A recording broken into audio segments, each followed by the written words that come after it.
بیٹے وہ نفسانی خواہشات بھی ہو سکتی ہے، روپے پیسہ بھی ہو سکتا ہے کہ ہم ساری زندگی اپنے آپ کو، بیٹے خواہشات جو ہوتی ہیں نا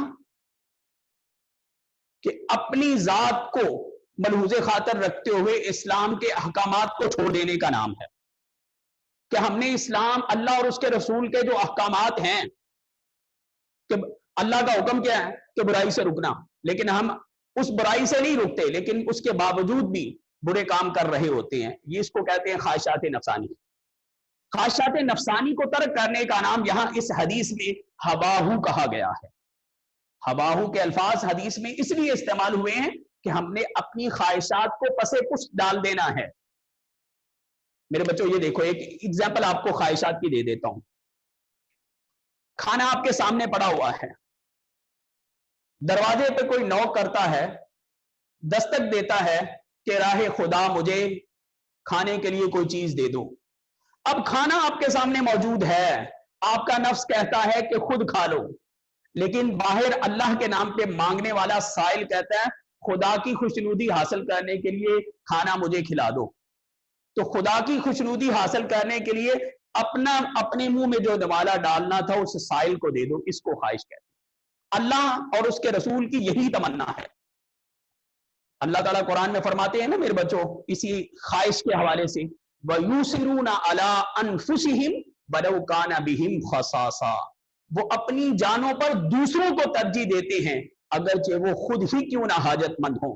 اب کھانا حاجت ہی خود اپنا پیٹ بھرنا، بھوک بھی لگی ہوئی ہے، لیکن اس کے باوجود بھی آپ وہ نوالا جو ہے اپنے منہ میں نہیں ڈال رہے، وہ باہر سائل کو دے رہے ہیں۔ اپنی خواہشات کو پسے پشت ڈال دیا آپ نے یہاں پہ۔ تو میرے بچوں اس کو یہاں پہ خواہش کا لفظ کہا گیا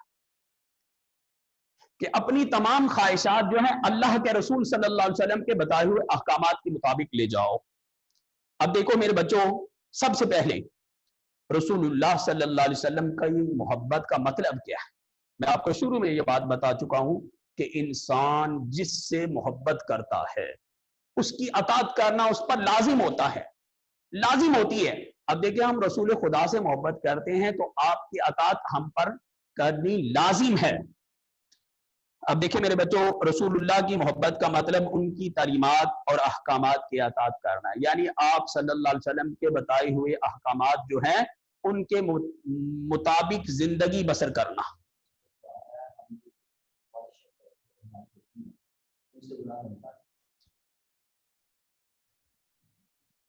چھوٹی چھوٹی خواہشیں بیٹے، اس سے اگر وہ کام آپ برا کام کر گزرتے ہیں تو پھر گناہ ملتا ہے۔ جب تک وہ کام آپ برا نہیں کرتے تو گناہ نہیں ملتا، جب وہ اپنے برائی کا ارتکاب کر لیا پھر گناہ ملتا اس کے۔ جب تک ایک بندے میں آپ کو مثال کے ساتھ سمجھا دیتا ہوں، ایک بندے کے خیال میں ایک گناہ تھا کہ میں چوری کر لوں۔ چوری کرنا گناہ ہے نا میرے بچوں۔ میں نے کہا اب دل میں تھا کہ یہ فلاں کا پین ہے، بڑا قیمتی ہے، میں چرا لیتا ہوں۔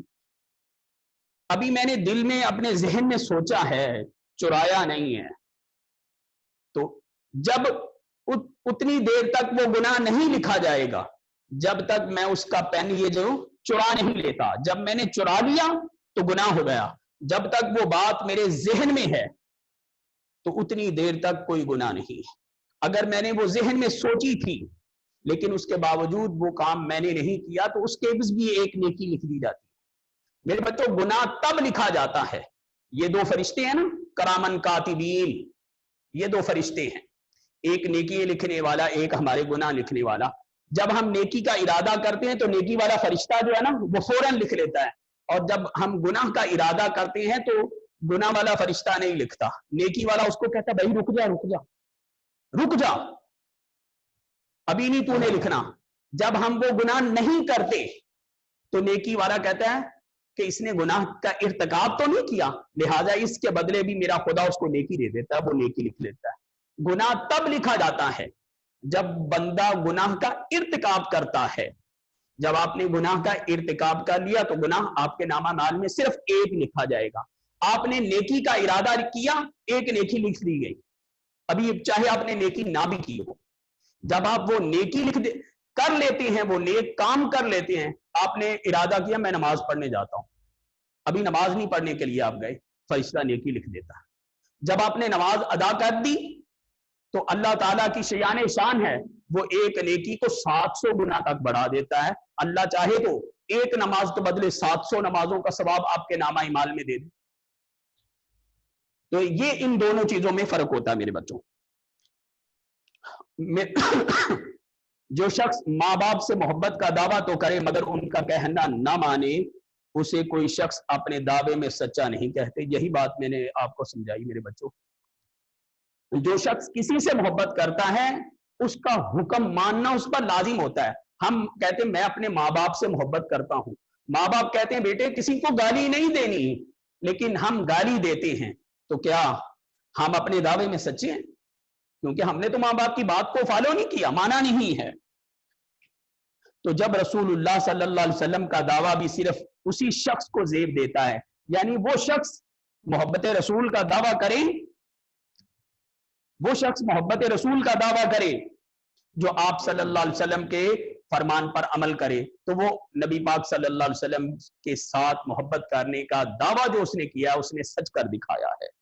اب دیکھیں نا سورہ احزاب میں نبی پاک صلی اللہ تبارک و تعالیٰ کا فرمان ہے، کسی مومن مرد یا عورت کے لیے یہ بات جائز نہیں کہ جب کسی معاملے میں اللہ اور اس کے رسول صلی اللہ علیہ وسلم فیصلہ فرما دے پھر اس میں اپنی مرضی یا اپنے اختیار کو بروئے کار نہ لائے۔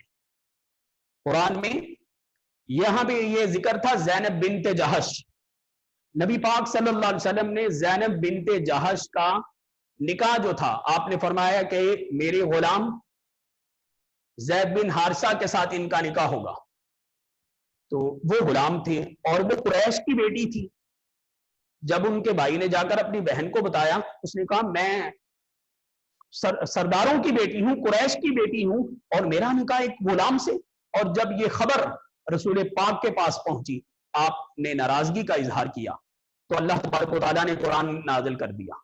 جب اس آیت کی خبر سیدہ زینب بنت جہش کے پاس پہنچی تو انہوں نے اپنے سر کو جھکا دیا اور اپنے بھائی کو کہا آپ جلدی کریں، رسول خدا کی بارگاہ میں حاضر ہو جائیں اور ان سے میرے کہیں کہ یا رسول اللہ آپ جس کے ساتھ چاہتے ہیں میرا نکاح کر دیں۔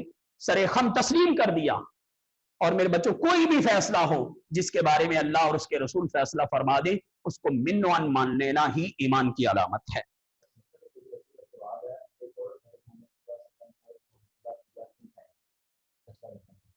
بیٹے وہ کافر مکے کے اندر ایک کافر عورت تھی کیونکہ آپ جانتے ہیں کہ مکہ کے جو کافر لوگ تھے نا نبی پاک صلی اللہ علیہ وسلم کی ذات کو تکلیفیں پہنچاتے تھے اور طرح طرح کی تکلیفیں پہنچاتے تھے۔ یہ ابو لہب کی بیوی اور اس کی بیٹی راستے میں کانٹے بچھا دیتے تھے جس راستے سے نبی پاک صلی اللہ علیہ وسلم گزرتے۔ مکے میں ایک خاتون تھی وہ اپنے گھر کو صاف کرتی اور چھت پہ کھڑی ہو جاتی، ان کو پتا تھا کہ نبی پاک صلی اللہ علیہ وسلم اس ٹائم اس راستے سے گزرتے تھے، یہ وقت ہے رسول خدا صلی اللہ علیہ وسلم کے یہاں سے گزرنے کا۔ تو میرے بچوں جب نبی پاک صلی اللہ علیہ وسلم وہاں سے گزرتے تو نبی پاک صلی اللہ علیہ وسلم گزرتے تو وہ اوپر کوڑا کرکٹ پھینک دیتی اور نبی پاک صلی اللہ علیہ وسلم محبت سے اس کی طرف دیکھتے اور کپڑوں کو جھاڑ کر آگے گزر جاتے۔ اس ادا کو دیکھ کر ہی وہ اسلام قبول کر لیتی۔ ایک لمبا واقعہ ہے، ہم اس کی طرف بھی جاتے تو پھر کسی دن آپ کو وہ محبت والا واقعہ بھی سنائیں گے۔ یہ قرآن میں ایک جگہ پہ اللہ فرماتے وما آتاکم الرسول فخذوہ وما نہاکم عنہ فانتہوا، جو رسول خدا تمہیں دے دے وہ لے لو اور جس چیز سے رسول خدا تمہیں منع کر دے اس سے رک جاؤ۔ اگر کوئی شخص ایسا نہیں کرتا تو گویا ایمان کی لذت سے ناواقف ہے۔ دوسرے لفظوں میں اس حدیث مبارکہ میں اطاعت رسول کا پیغام اللہ تعالیٰ کا فرمان ہے من یطیع الرسول فقد اطاع اللہ، جو رسول اللہ صلی اللہ علیہ وسلم کی اطاعت کرتا ہے یقیناً وہی اللہ کی اطاعت کرتا ہے۔ اللہ تعالیٰ کا قرآن مجید میں ارشاد ہے اللہ اور اس کے رسول کی اطاعت کرو اور اپنے اعمال کو ضائع نہ کرو ان تحبط اعمالکم۔